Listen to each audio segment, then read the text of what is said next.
Cinema ആ സമയത്തുള്ള സൗഹൃദങ്ങളിലെ ഒരു നല്ല ഉപദേശം കിട്ടിയിട്ടുണ്ടോ? നല്ലൊരു അഡ്വൈസ് വിച്ച് ആക്ച്വലി ജീവിതകാലം മുഴുവൻ കൊണ്ടു നടക്കാൻ പറ്റിയിരുന്ന ഒരു ഉപദേശം എന്നുള്ളത്? സിനിമയിൽ ലാലേട്ടനാണ് അങ്ങനെ ഉപദേശമൊക്കെ പറഞ്ഞിട്ടുള്ള ഒരാള്.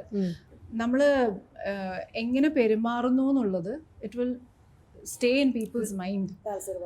സിനിമ നമ്മൾ വിട്ടാലും നമ്മൾ സിനിമയിൽ ഉള്ളപ്പോഴാണെങ്കിലും നമ്മൾ ഒരാളോട് എങ്ങനെ പെരുമാറുന്നു അല്ലെങ്കിൽ നമ്മുടെ ബിഹേവിയർ എങ്ങനെയാണ് എന്നുള്ളത്, like right from the beginning റസീനൊക്കെ തുടങ്ങിയ സമയത്ത് അത് മാറ്റർ ചെയ്യും. ലൈക്ക് ഒരാൾക്ക് ഒരാളുടെ അഭിനയം ഇഷ്ടപ്പെട്ടില്ലെങ്കിലും പിന്നീട് അയാൾ ആ ഒരു ആക്ടറിനെ അഭിനയിക്കാൻ വിളിക്കണമെങ്കിൽ ആ ആളെങ്ങനെ ഒരാളോട് പെരുമാറി എന്നുള്ളത് matters. So you might not think like നമ്മളെങ്ങനെ ചെയ്താലും മറ്റുള്ളവർക്ക് എന്താ എന്നുള്ളതല്ല.